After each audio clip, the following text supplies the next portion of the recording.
Queridos, graça e paz a todos. Como é bom estarmos diante da presença do único e verdadeiro Deus, cultuando, exaltando-o como um corpo que foi reunido pela graça e pela misericórdia do nosso Senhor e Salvador Jesus Cristo. Queridos, conforme prometido, hoje nós iniciaremos uma série de pregações em alguns dos salmos de lamento. Essa minissérie é intitulada de O Lamento dos Redimidos. E nós vamos ver como esses salmos de lamento se assemelham a muitas dores, dificuldades, aflições que nós passamos, mas também como eles tratam o nosso coração, para que saibamos lamentar diante de Deus, na perspectiva correta da redenção no único e verdadeiro Senhor. E hoje, para darmos início a esta sessão de pregações, nós meditaremos no Salmo de número 39. Salmo de número 39.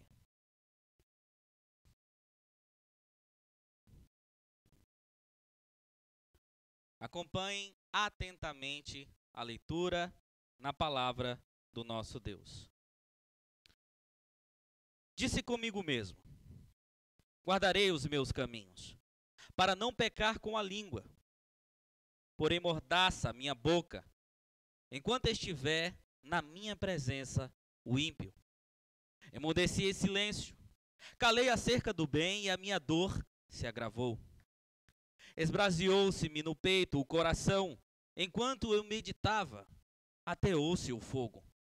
Então disse eu com a própria língua: dai-me a conhecer, Senhor, o meu fim, e qual a soma dos meus dias, para que eu reconheça a minha fragilidade. Deste aos meus dias o comprimento de alguns palmos.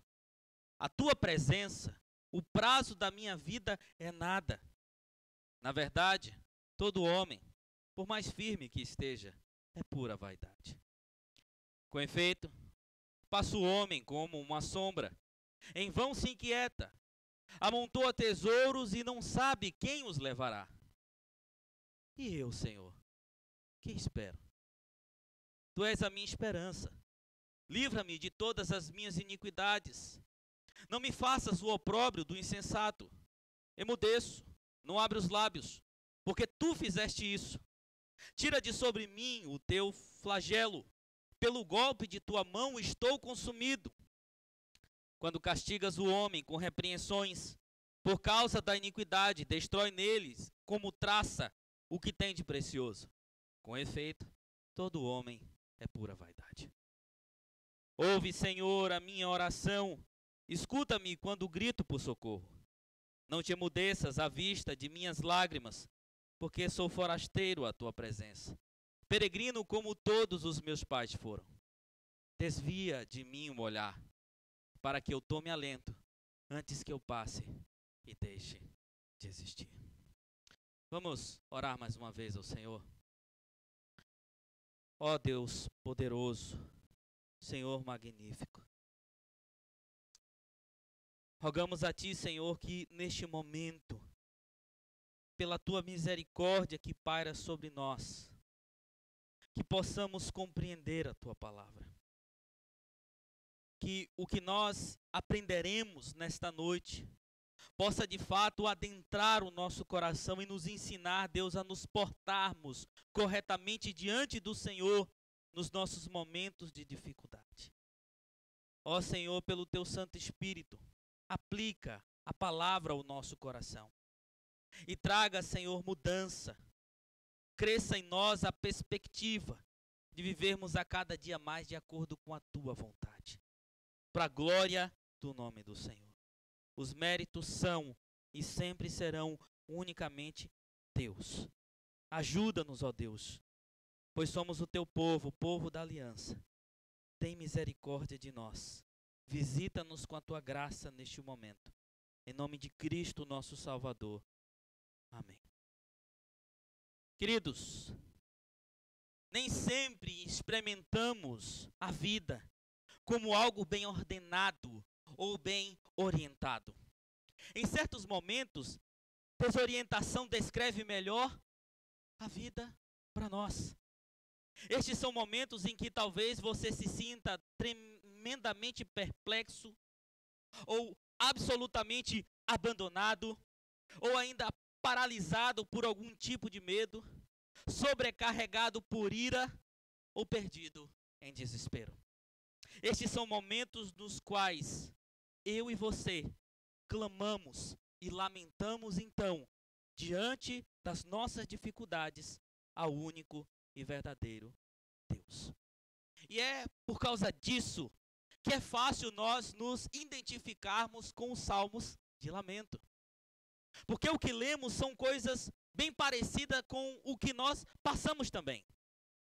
Mas, assim como todas as outras modalidades de salmos, os salmos de lamento não apenas retratam as aflições da vida, mas nos ensinam também como nós devemos lamentar corretamente diante das nossas dificuldades ao Senhor Deus, como por exemplo o salmo que nós acabamos de ler, o salmo de número 39.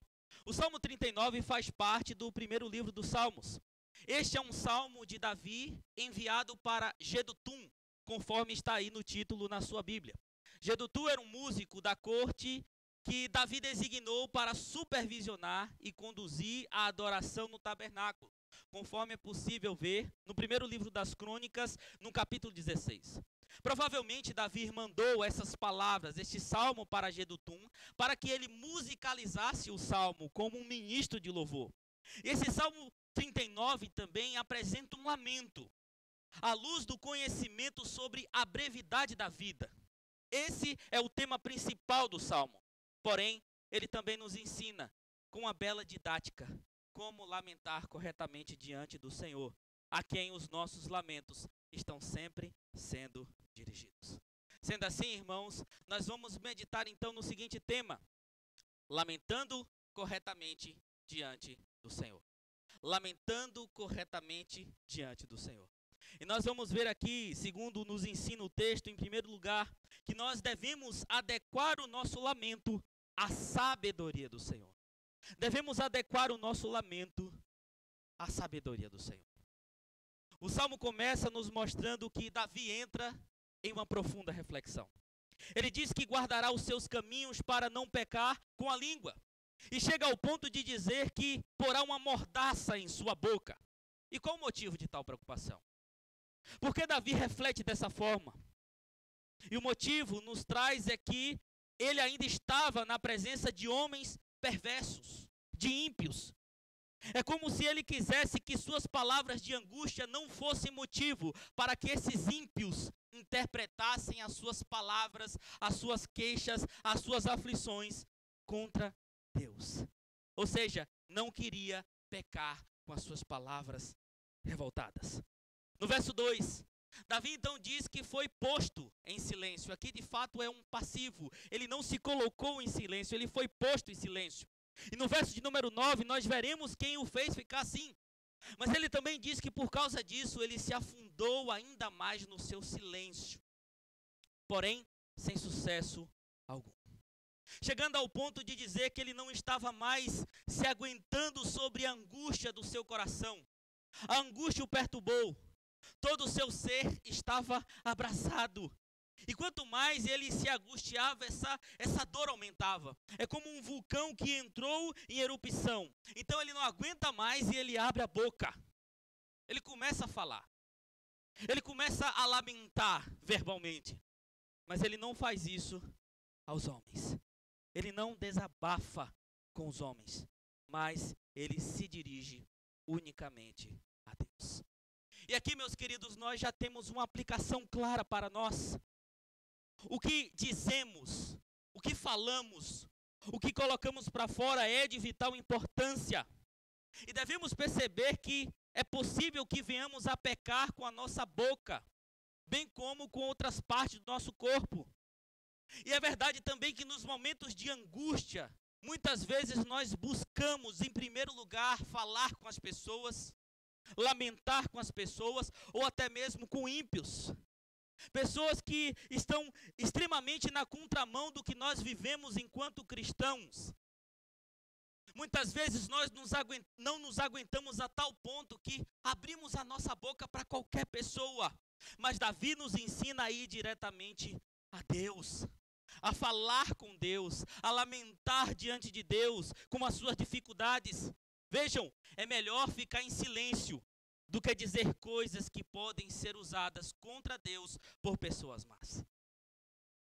Você sabe que muitas vezes você está angustiado e você chega diante de um familiar, você chega diante de uma pessoa e joga ali o seu lamento, a sua dor, a sua aflição, e pela falta de sabedoria e discernimento que ela não tem, ela vai logo associar ao Deus que você serve. Mas espera aí, você não é crente? Cadê o Deus que você serve? Por que você está passando por esse tipo de coisa? E é por causa desse tipo de coisa também que nós devemos sempre colocar diante de Deus as nossas dificuldades e expressar nele a nossa confiança. Mas o que Davi fala aqui no Salmo é, na verdade, um pedido. O que ele se dirige ao Senhor, o que ele dirige ao Senhor é um pedido para que o Senhor mostre sobre a brevidade da vida, sobre a fragilidade, a pequenez que é a vida do homem. Ele chama a atenção dos que entoariam este salmo com interjeição aí no verso 5.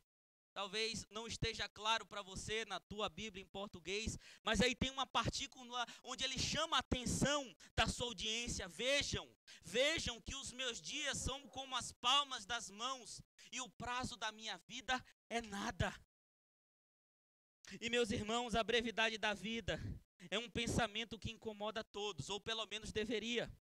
Um filósofo romano chamado Sêneca, que viveu no primeiro século da era cristã, tentou descrever a brevidade da vida, mas o máximo que ele conseguiu foi, por exemplo, frases como: não temos exatamente uma vida curta, mas desperdiçamos uma grande parte dela.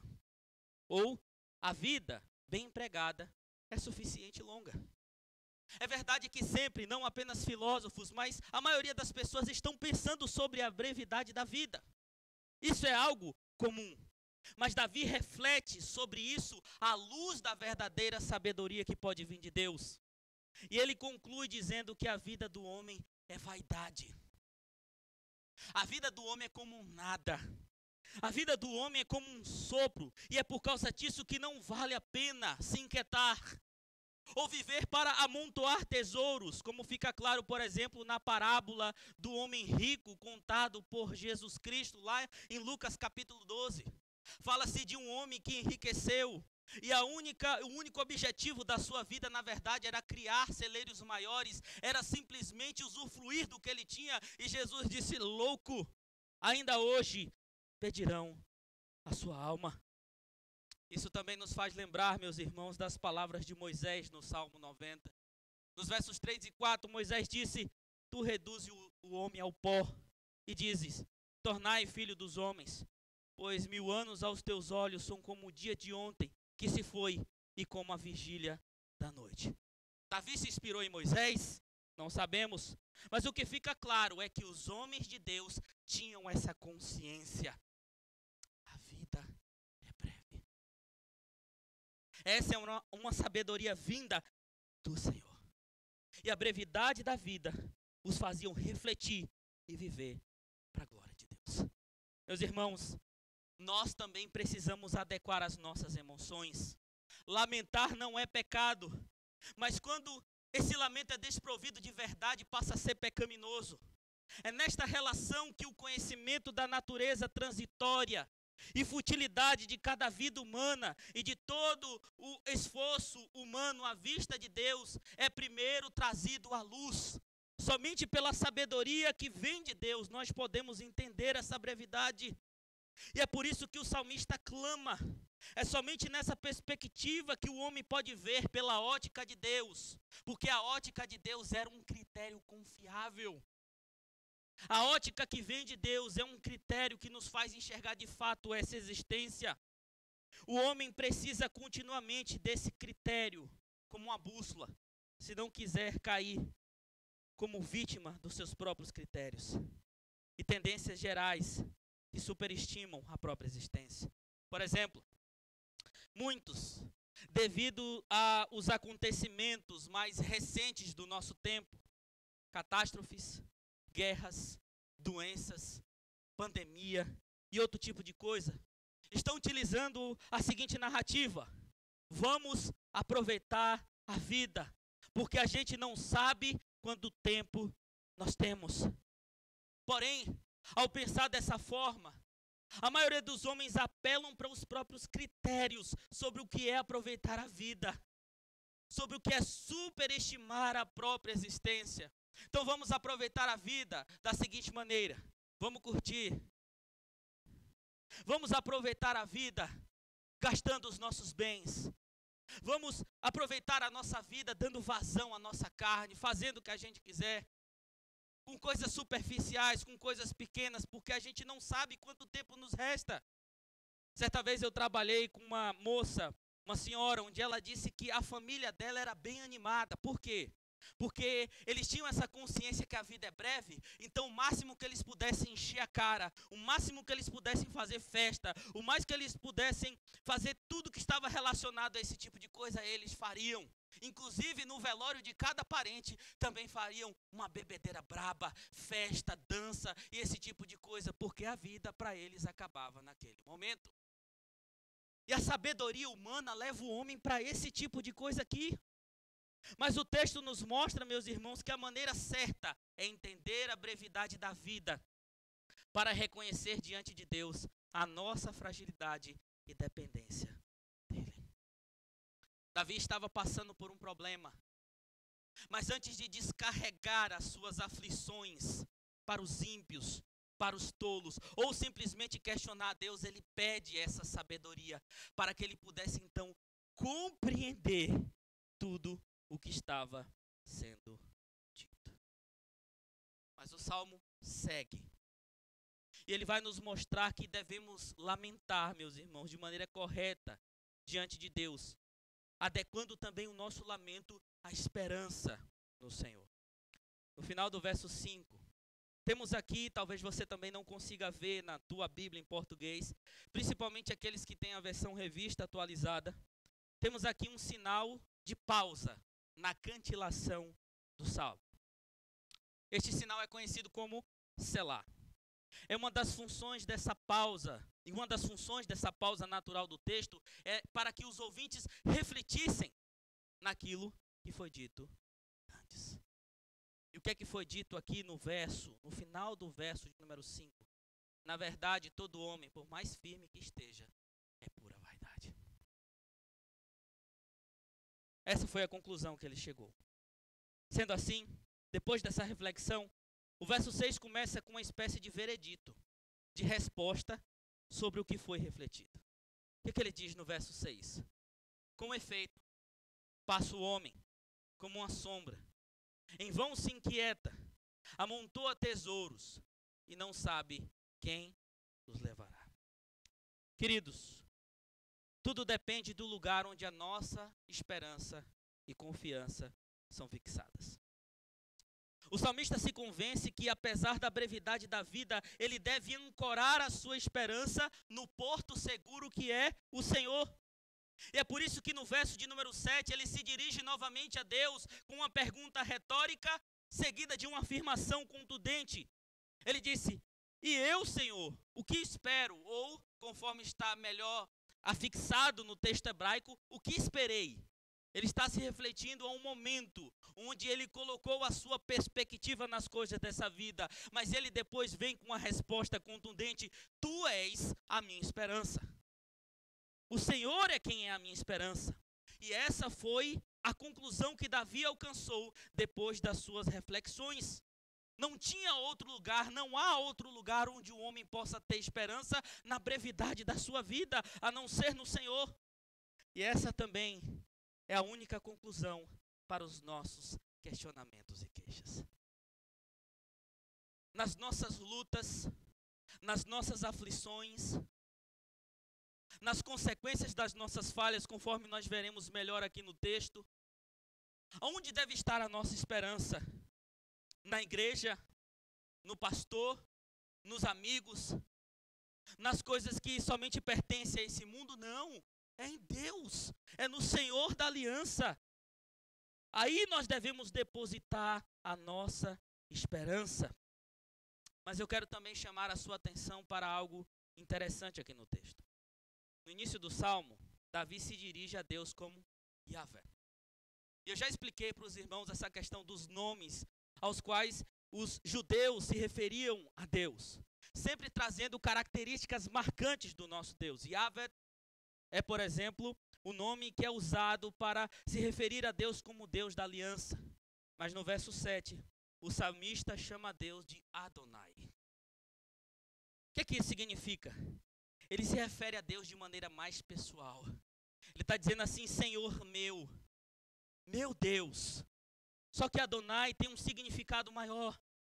É como aquele que tem autoridade, domínio sobre tudo e todos. É o Deus da aliança, que é um Deus pessoal e domina perfeitamente tudo o que existe. E esse Deus que tem o domínio de todas as coisas, somente Ele pode dirigir corretamente a vida do homem. Nós temos essa ideia aqui, e a partir desse ponto de vista, Ele agora se opõe às dificuldades que o enfrentaram. Com a visão clara das suas transgressões, ele chega à conclusão que o que ele estava passando é por sua própria culpa. Era pela sua própria culpa. Era por causa do seu pecado. Era por causa das suas falhas.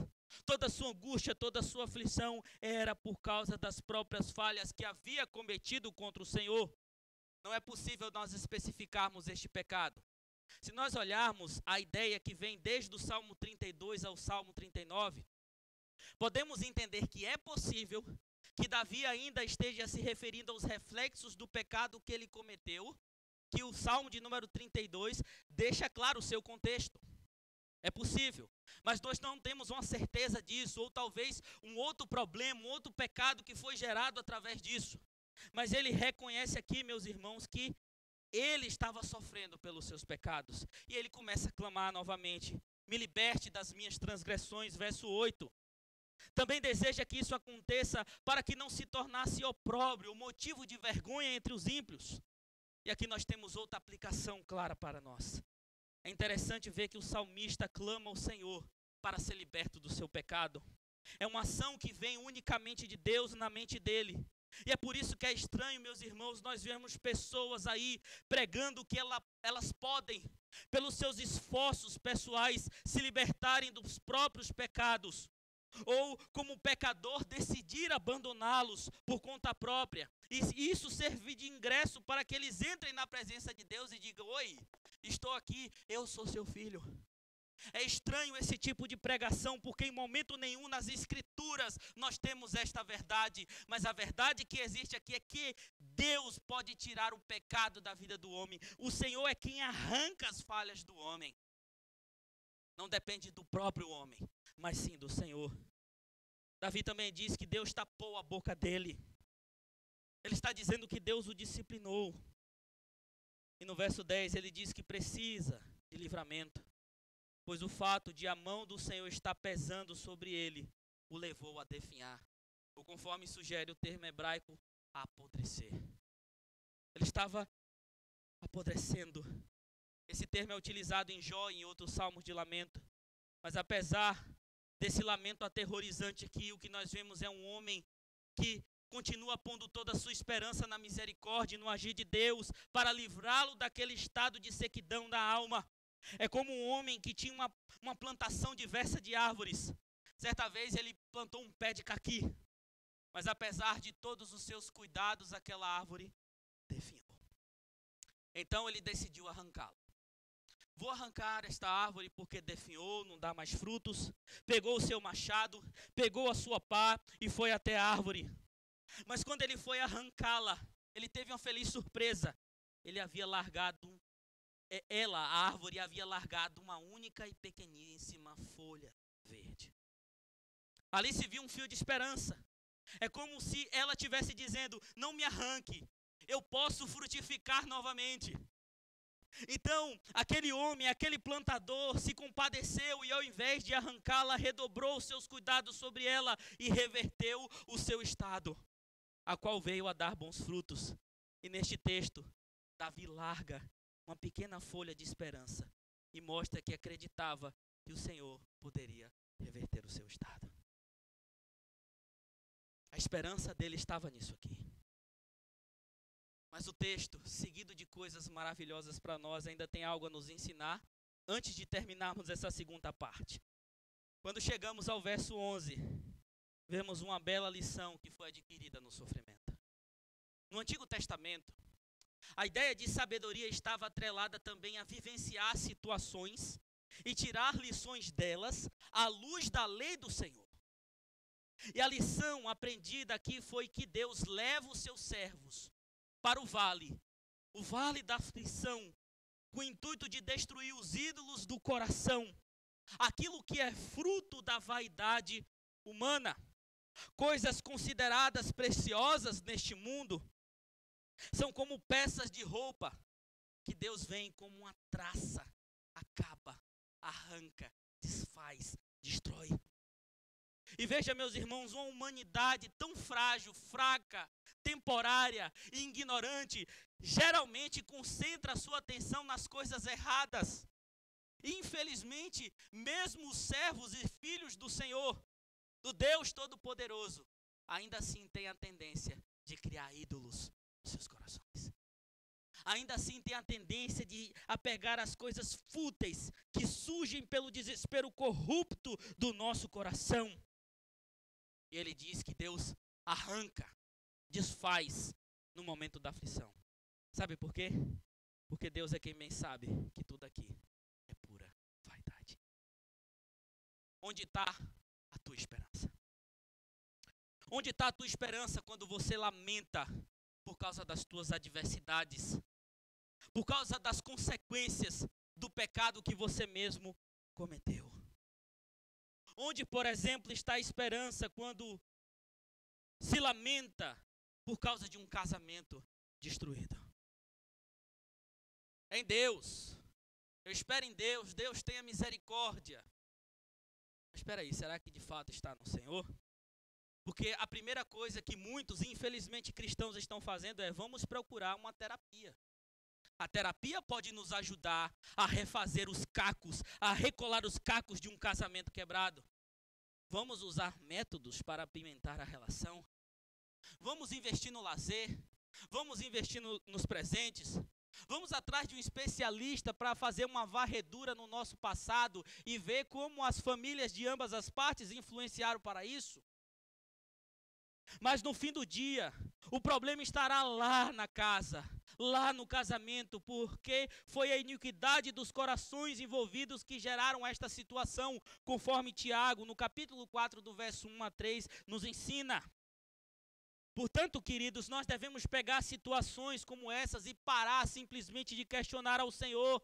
Devemos assumir que muitas vezes os que nós passamos é por causa das nossas falhas, é por causa dos nossos erros. Um casamento quebrado é fruto do egoísmo de ambas as partes. Um casamento quebrado é fruto, por exemplo, da desobediência e não saber viver como marido diante de Deus e como mulher diante de Deus. O problema nas situações adversas de um casamento é o coração pecaminoso de ambas as partes. E muitas vezes a gente chega diante de Deus e diz assim: ah, meu Deus, o que é que está acontecendo? Veio do além esse problema? Não, nós somos errados, assim como outras coisas. E Deus pesa a mão, sim. Pesa para que nós possamos enxergar a nossa necessidade dEle. Somente no Senhor pode haver livramento para os pecados dos homens e as consequências dele. Tem esperança de que o Senhor pode te perdoar, pode te restaurar, pode arrancar de você o que tem te feito sofrer. Mas temos aqui outra lição que Davi nos dá. Davi diz que o deserto purifica o homem. Que o castigo de Deus, as provações que aparecem na vida dos crentes é para destruir os ídolos do coração. Quantos são os questionamentos? Deus, o Senhor não está me vendo. Lembre-se do Salmo 88, irmã, ele está colocando ali um lamento profundo, dá até agonia da gente ler. Mas isso também é algo comum na vida dos crentes, quando estão passando por dificuldade, começam a lamentar: meu Deus, eu não merecia isso. Meu Deus, por que eu estou passando por isso? Ó Senhor, que sofrimento absurdo, eu não estou aguentando de maneira nenhuma. Por que, Deus? Eu sou tão bonzinho. Além dos questionamentos, temos infelizmente mentiras que são contadas acerca disso. Quantos teólogos de YouTube, amaciadores de ego, quantos pregadores de vertentes pentecostais e neopentecostais por aí estão dizendo o seguinte: sofrimento não é isso que Deus quer para você, não. Deus quer que você esteja pleno, sem problema, suprido, por cima da carne seca, como dizem lá na Bahia. Deus quer que tudo esteja bem para você. Se alguma coisa está indo mal na sua vida, vem aqui que a gente cura, que a gente tira isso. Estava passando na feira. Aqui em Cosmópolis é uma coisa peculiar, porque não são os feirantes que lhe abordam para vender as coisas. É o pessoal das igrejas neopentecostais que povoaram a feira. Ali não sabe se compra fé ou se compra frutas e verduras. E no método deles de abordar pessoas, eu estava passando e eles agarraram o braço de uma mulher e disse assim: o nosso pastor vai orar para curar a sua alma. Sua alma tem uma enfermidade aí dentro. Ela deu o diagnóstico ali. Então ele vai orar, ele vai curar você, ele vai tirar tudo de ruim que tem na sua vida e você vai ficar, beleza, bem. E esse tipo de pregação, nas nossas reações agora, pode parecer algo estranho, mas na verdade muitas vezes é isso que a gente pensa também. Eu tenho que estar tudo bem, isso tem que ser curado em mim. Mas o crente de verdade, ele não deve pensar assim, porque o deserto é a escola de Deus para tratar o nosso coração. Hebreus capítulo 12, versos 11 e 13 diz o seguinte: toda disciplina tem com efeito no momento, que não parece ser motivo de alegria, mas de tristeza. Ao depois, entretanto, produz frutos pacíficos aos que têm sido por ela exercitados, frutos de justiça. Por isso, restabelecei as mãos decaídas e joelhos trôpegos, e fazei caminho reto para os vossos pés, para que não se extravie o que é manco, antes seja curado. Queridos, as nossas lutas não são simplesmente para nos entristecer. Deus, o Senhor, está tratando de mim e de você, para que nesta vida breve possamos tê-lo com o intuito de que Ele seja o único e verdadeiro no nosso coração. Com o intuito dele ser o nosso maior desejo, o nosso maior anseio. E para fazer isso, Ele vai fazer você e eu passarmos por aflições. Davi nos ensina isso. Só que esse salmo tão rico segue o seu fluxo. Encerra dos versos de 12 a 13, nos mostrando que devemos lamentar corretamente, adequando o nosso lamento à graça do Senhor.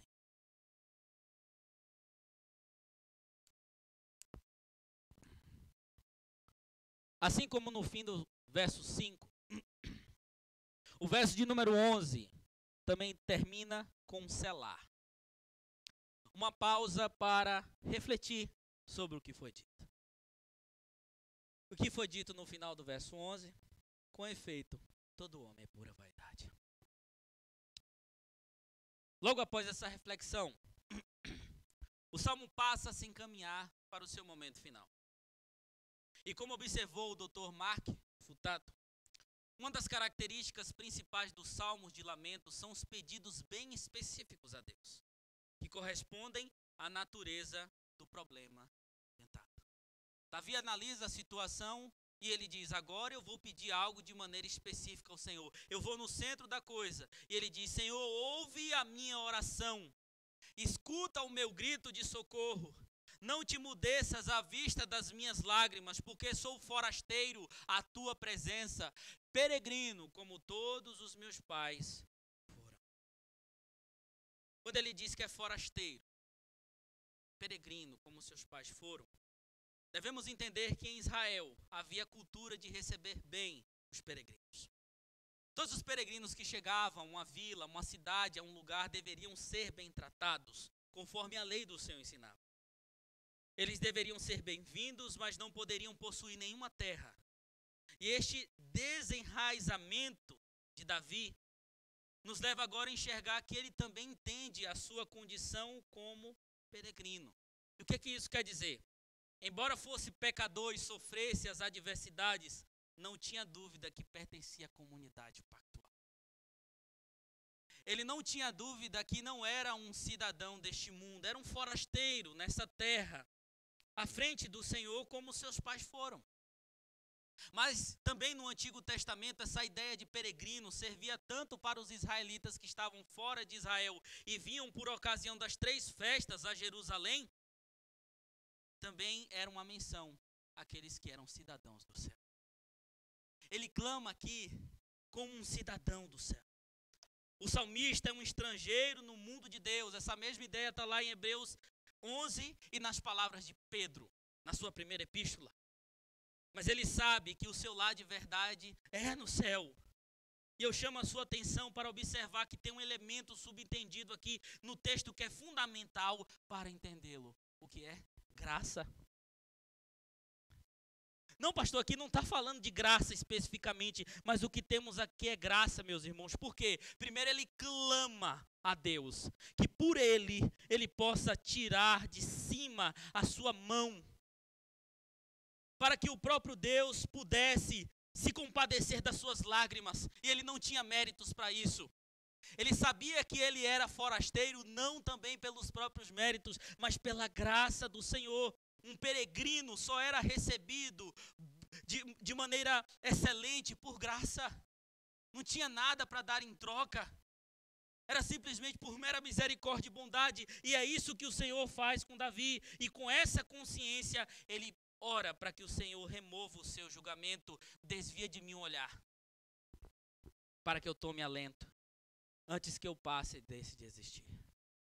A ideia é que os olhos do Senhor sempre estão sobre o seu povo. E muitas vezes os olhos do Senhor eram requisitados para que os homens tivessem alegria. Mas agora Davi pede para que o Senhor tire os seus olhos diante dele. Por quê? Porque estava forte, porque estava pesado. Ele não estava mais suportando, mas ele pede que o Senhor tire os olhos, para que ele tenha alento, para que ainda ele viva e possa se alegar. Meus irmãos, todo salmo, de maneira abrangente, específica, todo problema de cada salmo tem a sua resposta de maneira abrangente e perfeita em Cristo Jesus. Todas as dificuldades levantadas pelos salmos, eu aprendi isso com um professor meu no JMC. E nunca me esqueci. Podem até ser respondidas de maneira parcial na história. Certamente Deus deu misericórdia a Davi. Mas a resposta perfeita para o lamento está em Cristo.